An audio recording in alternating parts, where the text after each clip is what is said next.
Good day, I'm Twyla Whelan, and this is your Jis News for Monday, March 25, 2024. Government will be creating a centralized national road registry to serve as a census of all existing roads in Jamaica.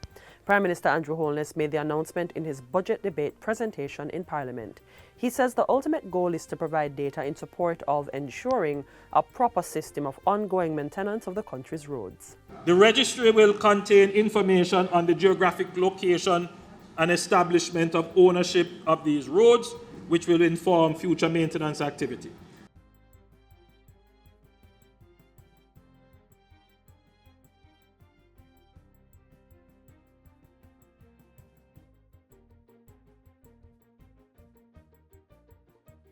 Is presently going through each constituency and accurately mapping each road in the constituency. But this central registry is going to be constantly updated. So we're going to make it a digital registry where the public can have access. So you can upload what they call a tag, for example, a pothole or some other hazard that exists on a road. So we will have a national database that is real time in telling us what is the status of roads.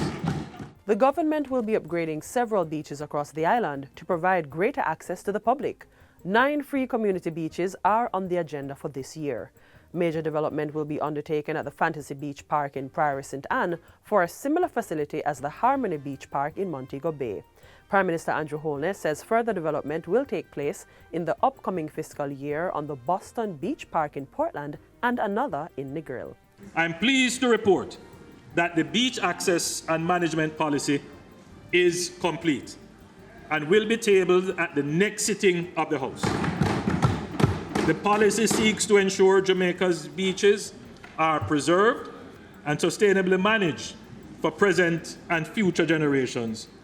And the provision, Madam Speaker, is made for Jamaicans to be able to access their beaches. A pool of $200 million in tuition support is being provided for students who are having financial challenges.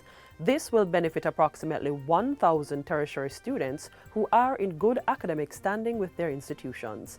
The announcement was made by the Prime Minister on Thursday. The allocation comes on the heels of the removal of the guarantor requirement for student loans effective April 1. This support will be administered through the Ministry of Education in conjunction with the CDF, where each constituency will be allocated approximately $3 million and each beneficiary can get a maximum grant of $200,000.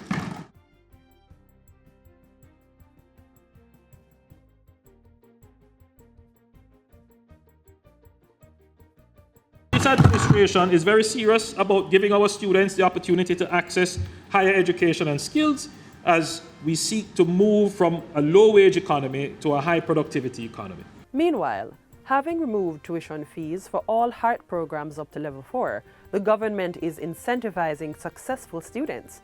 Prime Minister Andrew Holness says this is to facilitate more self-employed and young people who are entrepreneurial. Effective April 1 this year, each successful graduate of a Level 4 trade program will receive a grant of $50,000 to purchase tools of their trade and move to the next stage of their career.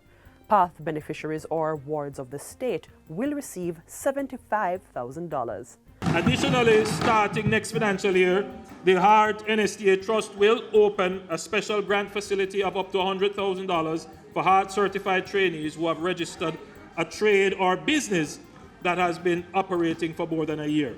The beneficiaries will also be assisted in refining their business plans, executing marketing activities, further capacity building, and other forms of technical support.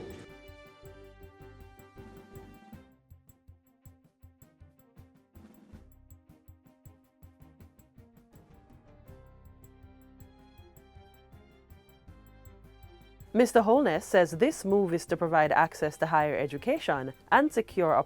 So technically, Madam Speaker, a graduate could get 50,000 grant and then go to DBJ and get another loan for 500,000 to buy the tools necessary to start off their business.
Mr. Holness announced further that, come June this year, the Development Bank of Jamaica will introduce the Tradesperson Ownership Opportunity Loan. Ms. Brown promised that efforts were being made to guarantee that ECIs had at least one qualified instructor in their schools. And that's it for JIS News Today. I'm Twyla Whelan. Thanks for watching.